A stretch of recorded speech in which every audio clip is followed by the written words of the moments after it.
And Judy Collins has joined us too. Hi, Judy.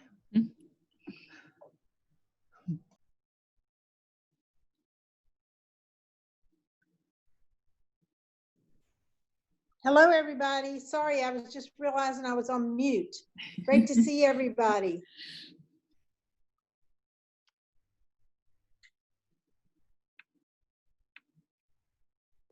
Okay, we'll go ahead and get started and people will keep coming in as we go along. But thank you everyone for joining us this afternoon for our virtual event on clinical research during COVID-19.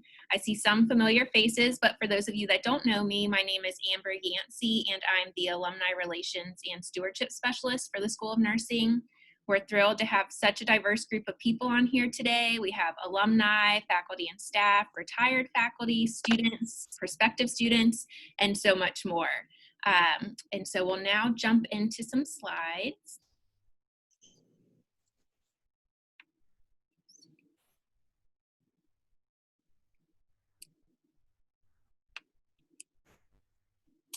Okay, thank you, Sydney. Today, Dr. Kinser and Dr. Mohanraj will be sharing information about research they've conducted on the patient experience during COVID-19 and what it's been like conducting research during a pandemic. After their presentations, they'll be taking questions. They'll first address any questions that were sent in ahead of time, and then we'll transition to accepting questions live. As we move through today's event, feel free to use the chat box to ask any questions you may have during the presentations, introduce yourself, or communicate with others on the call. Our team will be monitoring the chat box for any questions, as well as facilitating some interactive conversation during today's event. We do ask that you remain muted during the presentations, but if you'd like to unmute yourself at the end of the event to ask questions during the question and answer portion, feel free to do so. If you have any trouble with the chat box or unmuting, we're happy to assist. Before I hand things over to Dr. Kinser, I wanted to take a moment to introduce our development team here at the School of Nursing. As I mentioned earlier, I'm Amber Yancey, the Alumni Relations and Stewardship Specialist. I handle the planning for our events, including Cabinet Society reception and reunion. I also am in charge of the school scholarship process. Pam Lowe is unable to be with us today, but she is our Senior Director of Development, and Pam handles all of our fundraising for the school and leads our development team. Sydney Taylor is our development specialist, and Sydney assists with event planning, is in charge of donor acknowledgements, and coordinates senior class giving efforts. We're so excited to have not one, but two of our school's exceptional faculty share their work with us today. Dr. Kinser teaches in the master's and PhD programs here at the School of Nursing. Her research primarily focuses on women's health and the use of yoga and mindfulness interventions. Dr. Kinser will be speaking today about her recent research that focuses on how pregnant and new mothers have been coping during the coronavirus pandemic. Dr. Mohanraj teaches undergraduate courses in the School of Nursing. Her research focuses on studying the role of inflammatory pathways and hematologic cancers. Dr. Mohanraj will be discussing her recent work on how the COVID-19 crisis has affected bone marrow transplant patients. Now I'd like to hand things over to Dr. Kinser. As I said earlier, please keep yourself muted, but feel free to introduce yourself in the chat box, ask questions that we'll come back to at the end of the event, and just interact with each other on today's call. And now we'll get the slides ready. And as they are loading slides, I will warn everyone that it is inevitable that my dog likes to bark the moment I start talking. So just going to put that out there that it will be possible, and my apologies ahead of time. That's the hazard we run by presenting from home. Okay, so Sydney, you have my slides there. Thank you. All good. Okay, so thank you so much for having me. I will be talking today about our COPE study, which is an abbreviation for the COVID-19 and Perinatal Experiences Study. So you can advance to the next slide. So this is a study that was, that obviously you can imagine why we became interested in evaluating the impact of COVID-19 on the perinatal experience. We know that prenatal stress exposures are associated with a wide range of adverse maternal-child health outcomes. For example, the effects of prenatal stress on children has been associated with increased risk for neurodevelopmental changes, which might be related to cognitive and behavioral issues in the child in the future. We also know that previous studies of acutely stressful events, such as natural disasters and health crises, such as hurricanes and tornadoes, Zika virus, H1N1, etc. Those studies have suggested that women who experience these events are at higher risk themselves of PTSD, depression, and anxiety. And as the researcher focused largely on perinatal depression, this was a great concern for me. I'm getting a message that my speaker is not working. Are you all able to hear me okay? It's going in and it's a little crackly.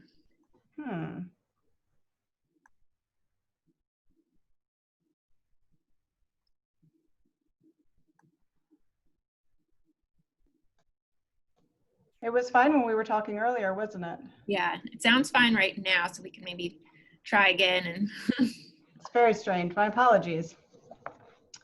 Okay, so one of the healthcare challenges during the COVID-19 pandemic has been providing and maintaining essential perinatal healthcare services for pregnant and postpartum women. So the purposes of this study, are you still having a hard time hearing me? Do you want to switch to Lathika slides and come back to me and I'll see what's going on? Yeah.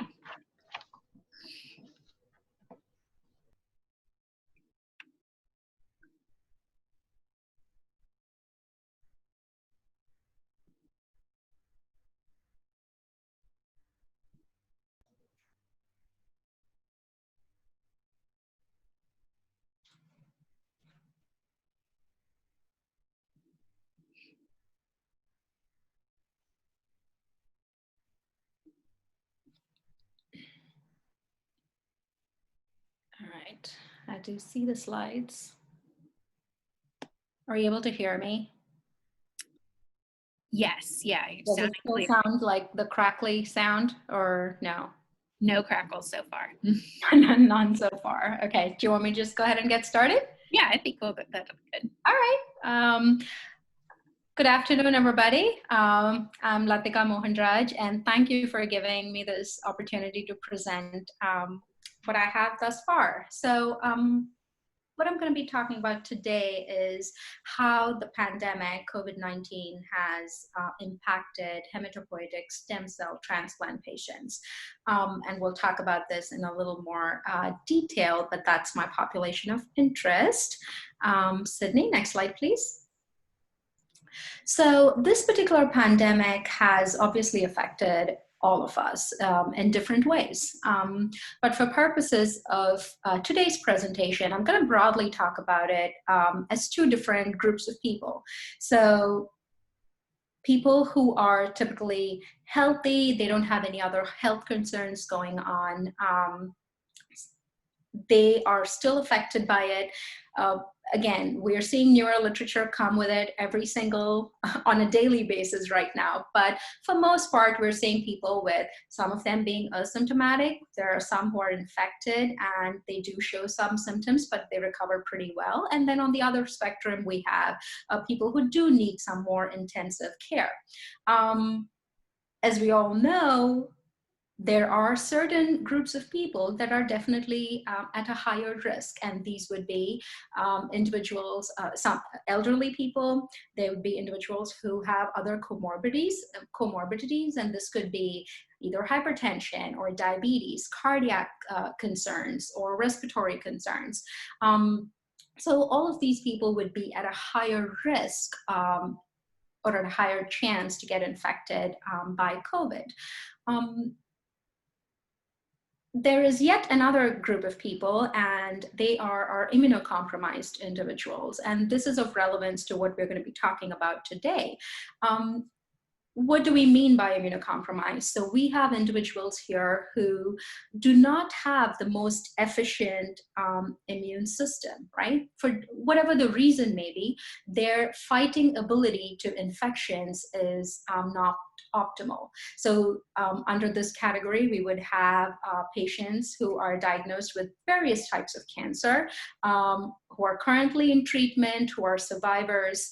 There could be people who are receiving solid organ transplants. It would be people diagnosed with HIV. There are also others who are either for whatever the diagnosis or disorder, maybe on oral or IV steroids, which would suppress their immune system. So for various reasons, we have this cohort of people who are immunocompromised. And again, the point here is immune-compromised individuals are definitely at a way higher risk of seeing drastic effects of COVID. And what do we mean by that? So for example, based on some of the literature that's come out, patients, individuals who are diagnosed with cancer are almost at twice as likely to be infected by COVID than the non-cancer counterparts. And also, like I said, we have a whole spectrum. The severity of the disease, so the severity of COVID can almost be 4 times higher in cancer patients. So again, all of this tells us that they are definitely a vulnerable population. Can you move on to the next slide, please, Sydney? So we're going to further narrow down from our cancer patients to hematopoietic stem cell transplant. And in short, I'm going to call it as HSCT. So what is this? So this is a potential cure for individuals who are diagnosed with blood cancers or with some certain blood disorders. So this could be leukemia, lymphoma, that could be multiple myeloma, it could be aplastic anemia. So for a lot of these disorders, transplant could be a potential cure.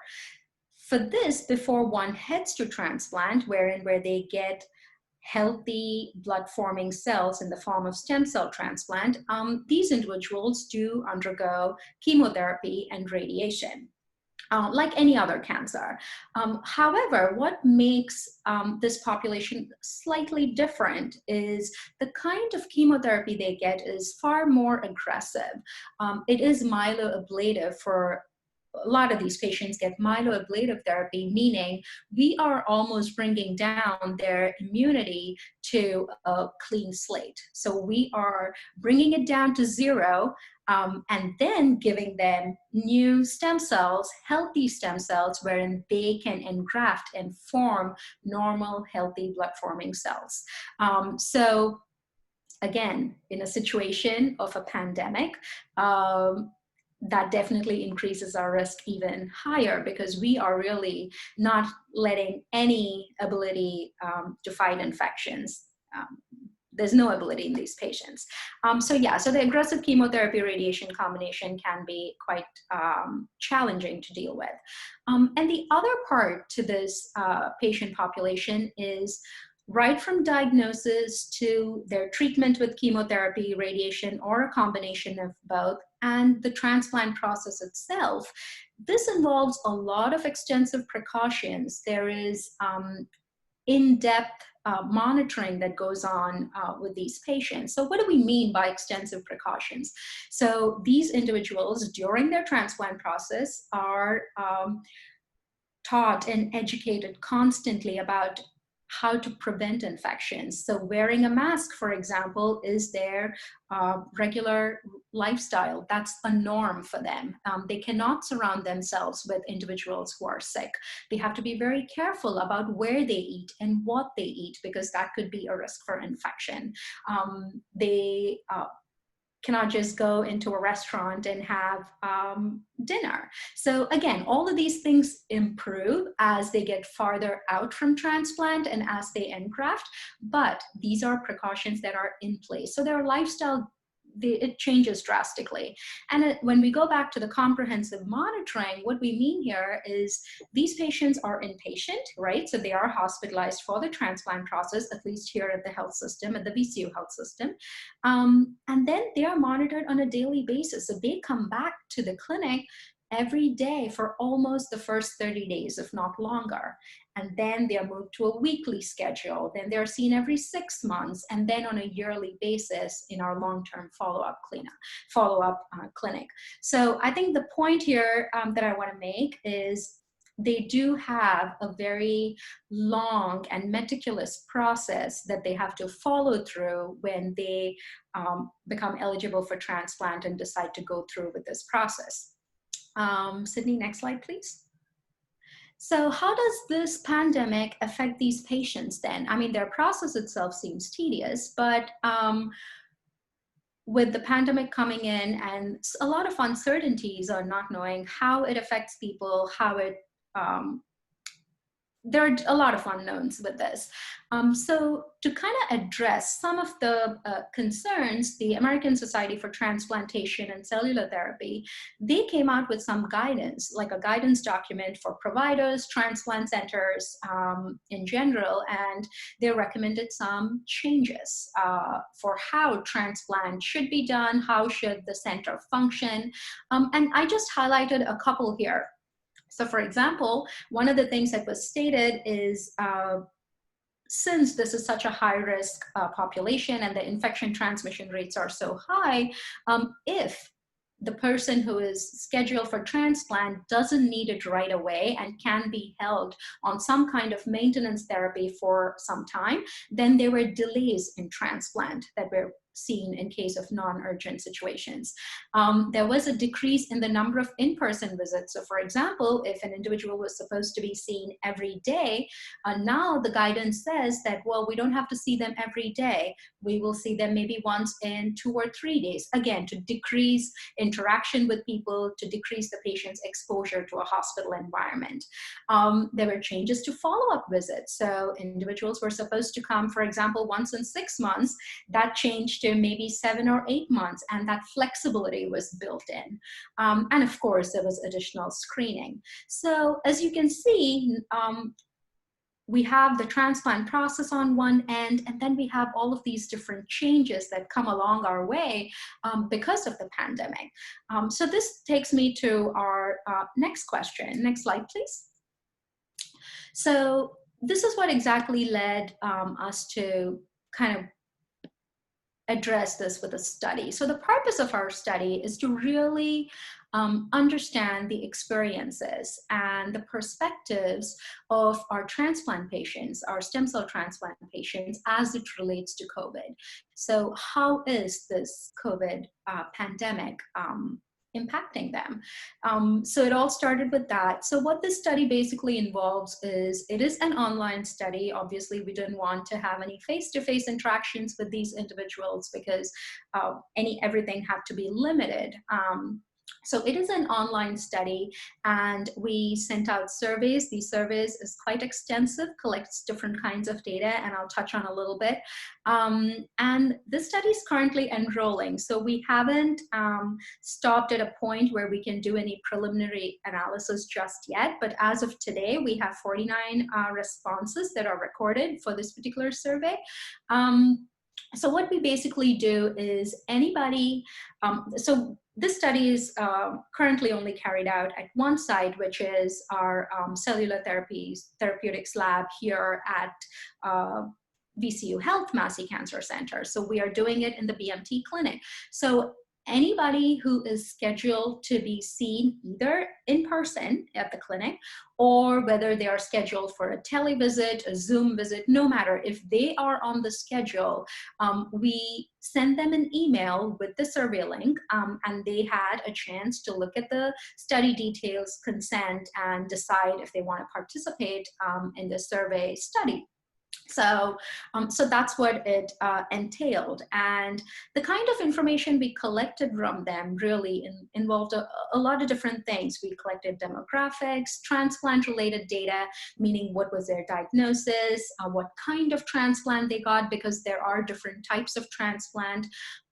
Transplant phase, and I think this is a critical one because like I mentioned, our follow-up is pretty long. So we have patients coming in who are still awaiting transplant and are kind of getting their prep work done. We have some patients who are in the acute phase of transplant, where they are probably within 30 days of transplant, which is the most critical time, really. And then you have these long-term patients who are coming for follow-up. So the importance of collecting that data as to the transplant phase is to really understand when we analyze the data, if we are seeing differences with regards to how far off from transplant they are, do their perspectives towards the COVID pandemic change. So that was an important piece of data that we collected. And also, with regards to mental health, so we wanted to know how they cope. What are their coping mechanisms?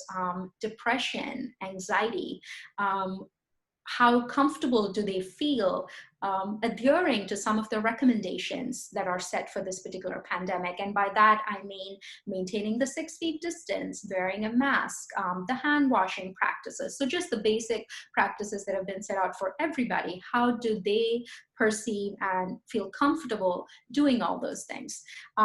So that's what the broad points of the survey are. Can we move on to the next slide, please? Like I mentioned, this is still work in progress. We are not done collecting data just yet. So we haven't reached a point of analysis, but a lot of important questions to be answered here. The hope is to understand how these individuals cope. Do they have the right kind of access to transportation? Caregiver support is a huge one.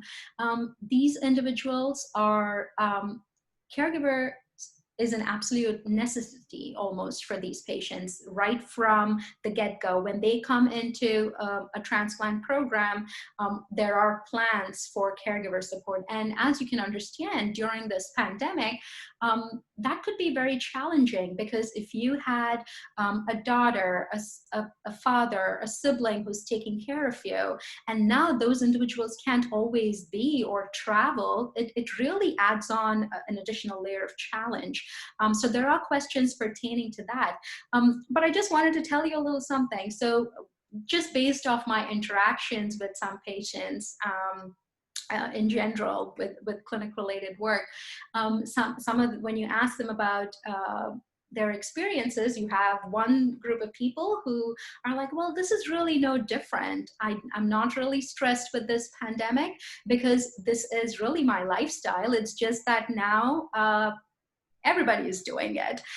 So that's one side of the response, which is kind of refreshing to hear. And then there are the other group of people who are very concerned. It's just too stressful. They're already dealing with a diagnosis and their treatment, and now they're concerned that they might be affected by COVID, or that it may change their treatment plan. So a lot of different conversations here. So we're very curious to see what we're going to hear and understand from this response, and really give us some basis to how do these patients cope, and does this information really help us address or educate them for any future stresses, or just to prepare them better, or to improve any processes if they are identified during this study that could be addressed better. So that's where we are heading with this. Next slide, please. So what's next? Again, like I said, we haven't still analyzed this data, but we kind of know where this is heading. Like I mentioned, this particular survey was sent to everybody who came to the clinic here at VCU Health in the BMT clinic. But we also, as part of the survey, asked these individuals if we have their permission to contact them again for additional follow-up information. So they had a chance to either give that consent and let us save their data, or they chose to not give their data. So it was their choice, and our hope is to be able to reach out to those individuals with a follow-up survey in the next few months. So it will kind of give us a more intermittent data over a period of time. And the next big thing would be to expand it to other sites. And this really would be done with a collaboration, through a collaboration with CIBMTR, which is the Center for International Blood and Marrow Transplant Research. So this center, CIBMTR has about 330 centers, but even if we're able to reach out to a couple sites and extend the survey to them, I think that'll give us very valuable information in the sense of, does geographic location make a difference? Does the incidence of the pandemic in certain states or cities or neighborhoods, does that affect the response that we get to their understanding of the pandemic? So a lot of interesting things ahead. We're just getting started. So I'm looking forward to where this takes us and how we can help our patients. So yeah, so that's where we're headed. So just to wrap this up, just wanted to thank our study team. So it's me, and then we have Dr. Janine Guidry, who's a co-investigator on this grant, on this particular study. And she is a faculty at the VCU Robertson School of Media and Culture. And we have Dr. R.K. Elswick, who's the biostatistician on this study. He's been extremely helpful with just the planning of the study, the data points that we need to collect, and all the wisdom with regards to statistics. And I also have an exceptional undergraduate student, Molly Buck, who is a research assistant on the study, is also funded by the Europe funding opportunity for summer research. And she's been doing a lot of work with regards to calling patients if necessary, and just keeping things on track and the project running. So a huge shout out to her. And of course, special thanks to the providers, physicians, administrators on the Cellular Immunotherapeutics and Transplant Unit at VCU Health, and my very close, wonderful study participants who actually take the time. So that's all I have. Thank you for listening. Thank you so much, Dr. Mohanraj, for sharing about your study. It's definitely very interesting and important work. And we'll circle back around at the end to answer any questions that anyone might have for her. You can go ahead and put them in the chat box, or hold them till the end, and we'll have the opportunity for you to unmute and ask those questions. But now we'll go ahead and jump in for Dr. Kinser and try again, see if hopefully the speaker issue will be resolved. I went and tested it in another system, and I'm hoping it works. Yes. Yes, so thank you, Sydney. This is a perfect place to restart. So just to circle back, I'm talking about the VCU COPE study, which stands for COVID-19 and Perinatal Experiences. So the purpose of this study is to evaluate pregnant and postpartum women's perceptions of their experience during the COVID-19 pandemic in order to inform our understanding of how to best provide and maintain essential perinatal health services to these women, and also provide follow-up care to them and their children in the future. This is, just like Lathika's study, this is a completely online study, an observational study. This is designed where we would recruit as many women as were interested. And as you can see, our sample size reached almost 640 women, which we were quite pleased to see that so many women were interested in having their voice be heard about their experience. Our team's research nurses and research assistants worked diligently to reach as many VCU health patients as possible, but we also recruited widely via social media outlets. We ended up with participants as far-ranging as Alaska, but I will say that the majority of our participants were on the East Coast and in the Virginia region. And so as I mentioned before, so the goal of this observational study is to examine the impact of COVID-19 on women's experiences And we also asked women who participated if they would be part of a registry. And a registry allows us to follow up with individuals for future studies. Because I and several of my colleagues have interest in maternal-child health, and we have interest in being able to do follow-up studies with them, these women, as well as these women's children. So this study that our team conducted here is in parallel to similar studies occurring across the United States and in many other countries across the world, in which each of our teams are using a similar set of core survey questions with the intent of developing a future large-scale study about the impact of this global pandemic on pregnant and new mothers. So our large consortium is now called the COVGen Consortium, COVGen standing for COVID generation. It's kind of unfortunate that we have to have that phrase. But this assessment, this group arose as a collaborative effort of more than 100 expert scientists and clinicians. So it's been a real joy to be a part of this collective group working towards a common goal. And in the next slide, you'll see that we have some preliminary results from our first wave of the survey questions. So the first survey was conducted in April to June. And you'll see here on the side a small infographic that our team has developed in order to share with our clinical colleagues. As you might be aware, when you do research, often our findings are published in journals, but sometimes that publication process can be a little bit slower than clinicians can use that research immediately. So one of our goals has been to create something that our clinician colleagues could use immediately. So this infographic, I'll zoom in a bit on these findings that we have shared with our clinicians while we are also working on publishing our findings.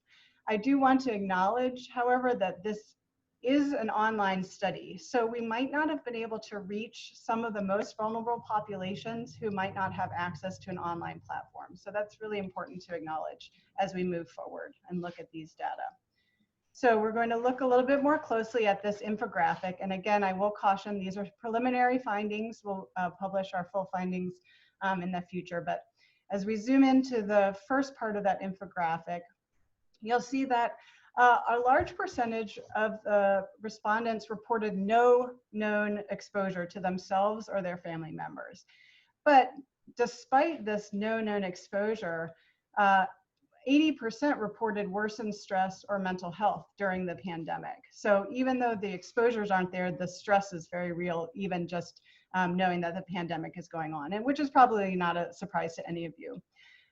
More than 1/3 of pregnant and postpartum respondents stated that the care they received from their prenatal care providers worsened during COVID-19. And if you can go to the next slide. We do feel that it's important to not only look at stress, but also to look at coping, to look at the other side of things. What enhances resilience? What are people doing to enhance coping? And so you'll see some report trying to get a good night's sleep, engaging in family activities. A large percentage reported meditation or mindfulness, which for those of you who know me, that excites me because that is part of my research. Talking to other parents or pregnant women. A lot of people reported increased screen time, and they did not necessarily say that this was something that enhanced their happiness per se, but it was something that they naturally did. A very low percentage reported increased exercise, which is unfortunate. And some women actually did report increased substance use during this period. And then the next section of this infographic, you'll see that although many women said that they felt supported by their providers, they were very concerned about the changes in frequency and format of their perinatal healthcare visits. Many of them mentioned significant changes to their delivery care plans. So for example, some people might have changed where they ended up delivering their child. If they themselves had been exposed to COVID, once they delivered their child, they were no longer to spend time. Maybe they had intended to have the baby room in with them, but that was no longer an option. some of them reported support persons might not have been able to be there during their delivery. And this was a particular concern for women who have larger families and intended to have all of their mothers and cousins be a part of this experience, and that was no longer an option for them. And then certainly not being able to have family and friends involved during that postpartum period was particularly distressing to a lot of women, because that limits their sense of social support during this difficult time as a new mother. And then next slide. We did ask women to tell us what they identify to be their top needs right now. And this was why we wanted to share this with clinicians, so that clinicians could use this rapidly. And so what women said is, when we have a question, we need to have those questions answered very quickly. We need to be able to have one-on-one conversations with our providers, and we need more access to mental health care providers. So women were very open to that need. And we have just started exploring some of the qualitative comments that women provided, and you see a little sample here. You know, one woman wrote, "I'm exhausted, pregnant, no backup, no out-of-home resources. I'm at my wit's end." Another woman said, "My prenatal care has significantly declined. I realize this is uncharted territory, but I have not felt supported as a first-time mother." So one thing that this highlights to us is that need to obviously increase rapid access to perinatal providers, mental health providers, to use technology when it can be, but also, again, even though our study was not able to access the very vulnerable population, telehealth might be a good resource for a lot of people, but it might not necessarily be the resource for all women. So the next slide, we're going to do another round of surveys with this same cohort. We are collecting data as we speak. We've had a really good rate of response with these women, and then we'll do another set of surveys. We are adding additional measures. We're looking at perceived discrimination, for example, especially given the state of the nation right now and how important that is for health impact. And so again, as I mentioned, other aspects related to impact, our hope is that we will be able to continue to rapidly assess women's needs as this pandemic continues to evolve in real time. And then, as I mentioned, by creating the VCU COPE registry, we will have a large cohort of women now who are willing to be contacted for future research studies. So we expect to create studies in which we might follow their children longitudinally to evaluate the short and long-term biopsychosocial impact of this public health crisis. Next slide. So I just want to thank our team. On the left side of the slide are the co-investigators on this study. Our new Dean of Research, Amy Salisbury, for example, my colleague in the School of Nursing, Nancy Jallow, colleague in the School of Medicine, Nicole Carjane and Ananda Amstatter, and our biostatistician, Leroy Thacker. And then on the right is a picture of how we do all of our meetings now, which again, you guys are not surprised by. We do all of our team meetings by Zoom.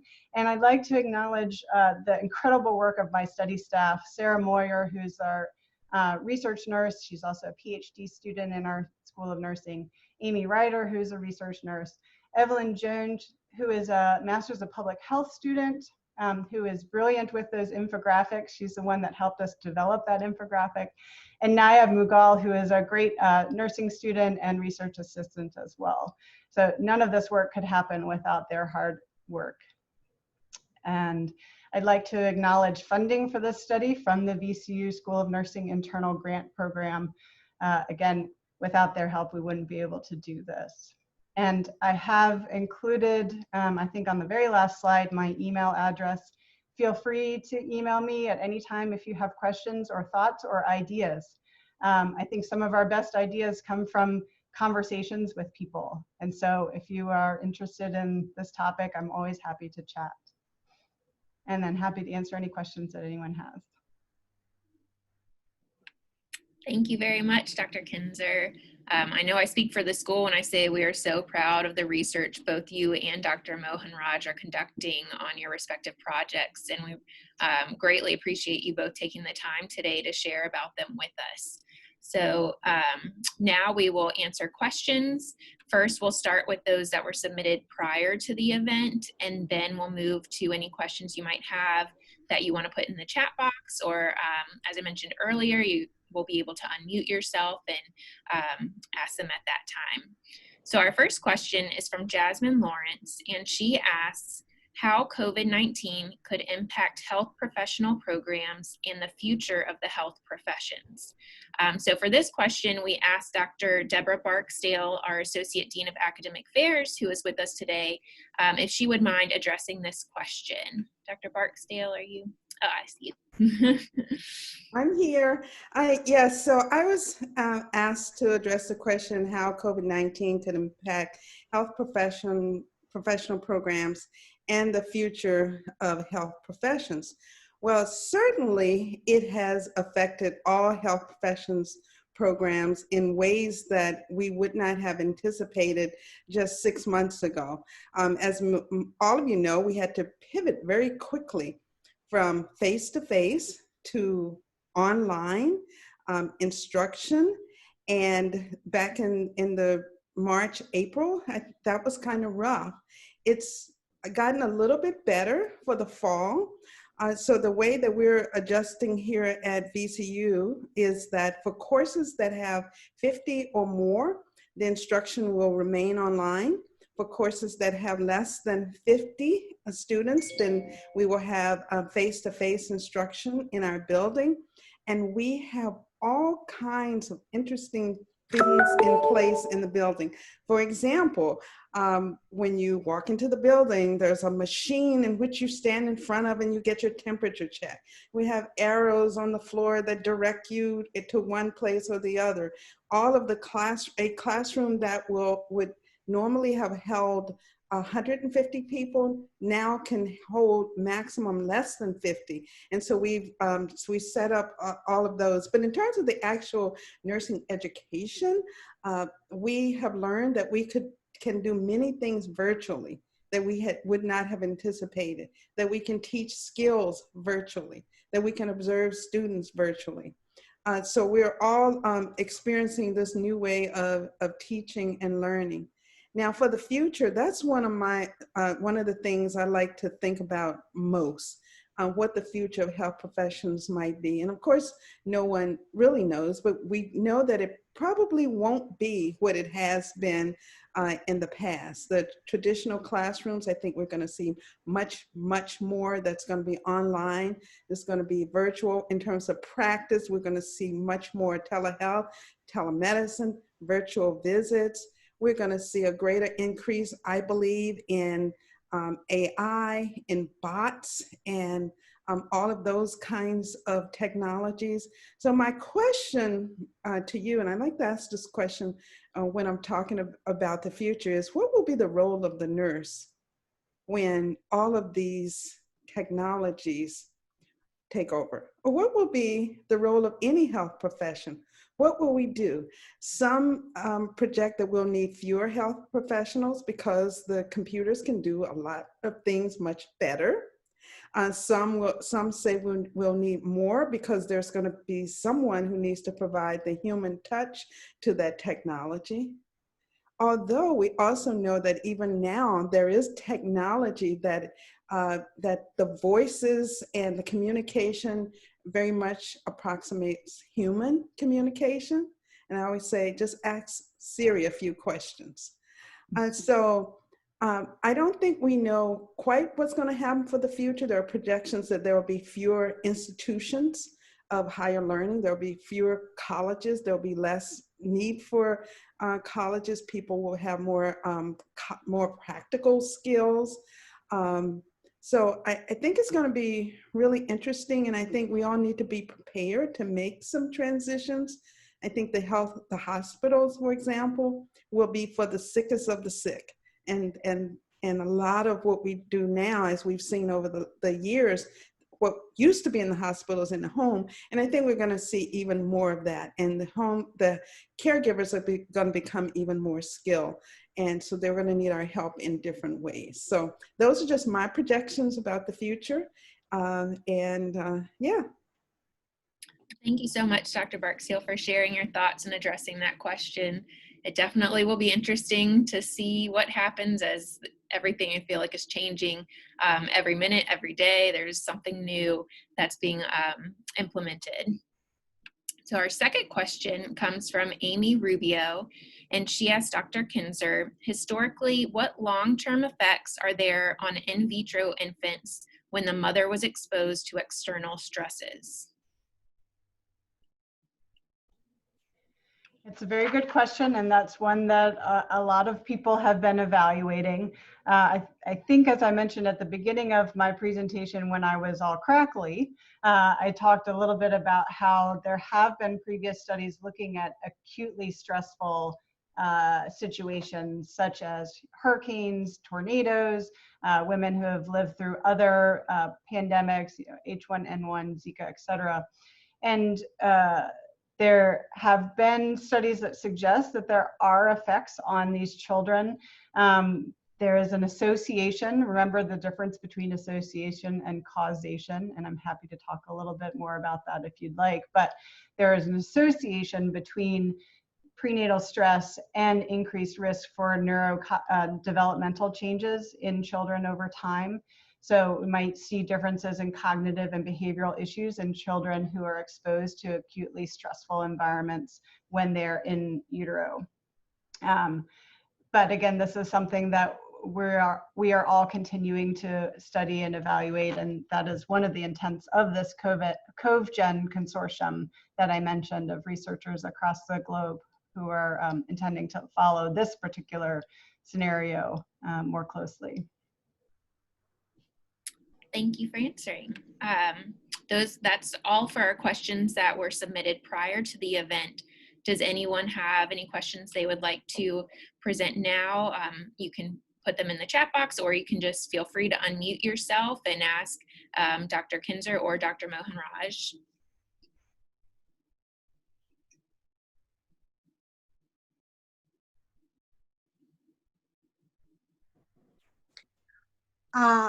Dr. Kinser, this is Judy Collins, and I know you said that you were limited by those folks that you could get to who are on social media and all, but as you know, along with Nancy Jello, that we're volunteering over crossover healthcare, and with the increased impact of COVID on the Latina community, I was interested in knowing how maybe going forward, since we have sort of a captured population, if there is any way that could be integrated into your study.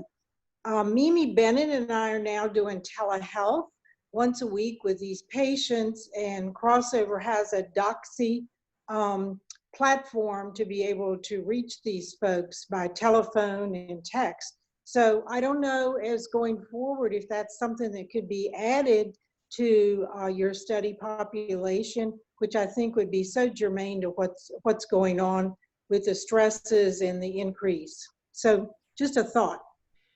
Thank you for bringing that up. And I will say, I see my research nurse, Sarah, smiling, because we had many hours of conversation at the beginning of this study when we were in development and wanting to get things rolling as fast as possible so we could capture the lived experiences of these women as things were developing. We thought long and hard about whether to take the time to translate all of our surveys, and we did not at that time. However, the good news is, since April, we do have access to many of these surveys now that have been translated. So I might actually be giving you a call about how we could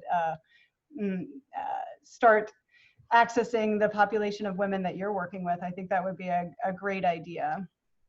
Thank you. And just for you to know, I'm working with a patient on the phone now with active COVID. And many of our patients, because they go into the hospital and get tested before delivery, they're coming back postpartum where they have been tested positive for COVID and have been asymptomatic. So that may be another little angle to the study. So it's not just a potential of, but those that are dealing with it. So Absolutely. Thank you so much. I'll look forward to hearing from you. Yeah, great. Thank you. Thank you. I have a question for Dr. Kinser. Just a thought, because we're looking at patients who are like pregnant, correct? And postpartum. So, and you said that they don't have access to social media. Pregnant women and postpartum women do have to go to their OB, right? Still get their checks while they're pregnant. Because I did go to my OB during COVID-19 and there were tons of pregnant women there and they're waiting there for a while and they're doing nothing. So why can't you like post something in the OB offices with the actual survey, like paper and pencil with like a Dropbox, and have them complete it while they're sitting there, and then go once a week to just pick them up, like a locked Dropbox or something like that? So I'd like to point out that the questioner here is my recently graduated doctoral student, now Dr. Sharon Lack. Thank you for that question. Or even just flyers with like a website or something like that where they could go to. So the answer to that question is, especially in March and April when we were developing this study, any clinical research where you had contact with patients was completely forbidden in the VCU health system, by the VCU IRB. So there is no potential for having contact with any kind of patient. Things obviously are changing now, so potentially now that could have been something that we embarked upon, but at that time we were not able to do any study that would require person-to-person contact. So our research, we were not allowed in clinics. There were no research personnel allowed in clinics. So our research staff called, texted, emailed, and used social media. So we used all four of those non-person-to-person recruitment methods, but we were not allowed to do anything that was in person or in a clinic. Thank you. We do have a question from the chat room. This also goes to Dr. Kinser from Nancy McCain. I was wondering if you had any sense from the data whether the prenatal experience actually declined because of demand on providers, or was there an increase in the need from the patient? It's an interesting question, and I think I will have to hesitate a little bit. I don't want to jump to a conclusion because I don't know the answer, but having done a brief, a very superficial review of the qualitative content, I would say that the demand on the providers was less of the concern, and it was more about this general sense that nobody knew what to recommend to pregnant and postpartum women in March, April, May. That it was less about providers not being available, but more about that they didn't know how to answer the women's questions, perhaps. Now, again, we have not done a full analysis of our data yet, but I think that certainly the demand on providers is huge. You know, providers were dealing with their own sets of stressors as well, right, at that time. But I think my sense is that it was the general unrest that women were experiencing, this sense that nobody is quite sure what impact this is going to have on my health, on my child's health, and I don't know whether I should breastfeed. And even when I ask that question, I'm not sure that my providers actually know the answer. So there's just this general, all of these questions that were very vague, and so perhaps less of the provider demand and more about needs from patients to have questions that were not quite answerable even in March and April. Patricia, this is Nancy Langston. That question actually came from me. I'm on my third device trying to be a participant in the Zoom conference. My cell phone didn't work, my iPad didn't work. So luckily I told Dr. McCain, who was presenting, and she said she would really like to hear you, so she could get her computer. Okay. So I'm showing up as McCain when I'm actually me. To answer your first question, though, I'm participating as an emeritus faculty member, which means I think that's code for old. Thank you to both of you presenters. I thought it shows initiative and taking the opportunity, because you're so well prepared in your research, to take advantage of the questions that arise as society changes. And I think it does require a very quick pivot. Yes, it does. It really does. So it shows how well prepared you are in what you're doing to be able to make those pivots, both of you. So thank you. Thank you. Thank you. Thank you for being here. I was excited to see it. We're glad you're here. And Yeah. Dr. McCain. Dr. McCain is hiding over in the corner. Oh, I would love to see her. Well, hello. I miss seeing you, Dr. McCain. I miss you too, Lathika. I miss being with all of you, but it's great to hear about your research. I'd love to hear more about your other studies as well. Absolutely. I wasn't on camera because I've been outside working in the lawn, you know, so Luckily, she was here with a third device. When I was dean, some of you know we had Sue McGinnis as our tech person. And when I was in trouble, I could just say, Sue! So, She still is. We're very grateful to have Sue. Well, I do want to be looking at the time, and it's 3 o'clock now, but if anybody else has one last question, we can certainly take that. Otherwise, definitely thank you for all of you joining us today. Sydney will be sending out a post-event survey, and we'd greatly appreciate if you take the time to share your thoughts with us on today's event and give us ideas for potential topics for future events. We plan to continue to host these events into the fall on an array of topics, so please be on the lookout for those invitations, and we hope that you'll join us again in the future. Are there any last minute questions? no, just thank you. Excellent presentations. Yes, thank you so much, and thank you all for attending, and thank you again to Dr. Kinser and Dr. Mohanraj for presenting for us today. I hope you all have a wonderful rest of your day and week. Thank you. Well, everyone. Bye, everyone. Bye.